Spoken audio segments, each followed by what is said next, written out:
The Justice Department is investigating Minnesota state leaders.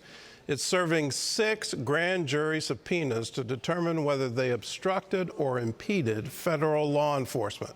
Well, the DOJ also has launched a civil rights investigation after anti-ICE protesters disrupted a church service. Officials say the intimidation of Christians will be met with the full force of federal law. CBN's Caitlin Burke has more. Demonstrators said they wanted to protest David Eastwood, one of the pastors at City's Church where the incident took place. Eastwood also reportedly directs an ICE field office in the area. While church leaders are urging calm, they also want worshipers' rights to be protected. The church, which was full when protesters entered, quickly emptied, with families ushering out small children amid the chaos. ICE out! ICE out! You like ICE? You support ICE? The interruption forcing services to end early at City's Church, which is a part of the Minnesota-Wisconsin Baptist Convention.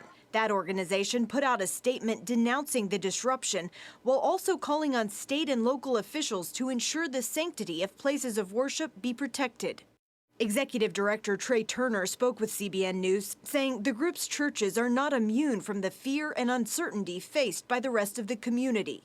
2/3 of our churches in Minnesota are ethnic congregations. So we have a sensitivity toward them and their plight, documented, undocumented. Turner adding his message to protesters would be there's more than one way to show love for your neighbor. The churches are not doing nothing, that they are doing things in their own way. If they could recognize that, I think it would help take the temperature down. He also urges local churches to stay connected and centered around the gospel of Jesus. The fruit of the Spirit is always a good place to start with our own personal actions. You know, are we demonstrating patience and kindness and goodness and providing peace and pointing to the author of that peace and the Prince of Peace? Over the weekend, Minnesota Governor Tim Walz also denounced the protesters' actions. The Trump administration, meanwhile, is launching an investigation. Attorney General Pam Bondi accusing state leaders of failing to prevent lawlessness and promising to bring down the full force of federal law. Our Civil Rights Unit has already sent experts out to Minneapolis today. The Civil Rights Unit, the U.S. Attorney's Office, the FBI, DHS is investigating this. Minnesota Attorney General Keith Ellison Monday defended the demonstrators. During an interview with former CNN anchor Don Lemon, Ellison stating, quote, "None of us are immune from the voice of the public," and agreeing with the assertion by Lemon, who joined in the protest, that disrupting a church service is protected by the First Amendment. Caitlin Burke, CBN News, Washington. I'm sorry to disagree. Disrupting a church service is not protected by the First Amendment. That kind of speech is not free speech at all. You get free speech in the public square, not in a private service. And that is a very important constitutional distinction.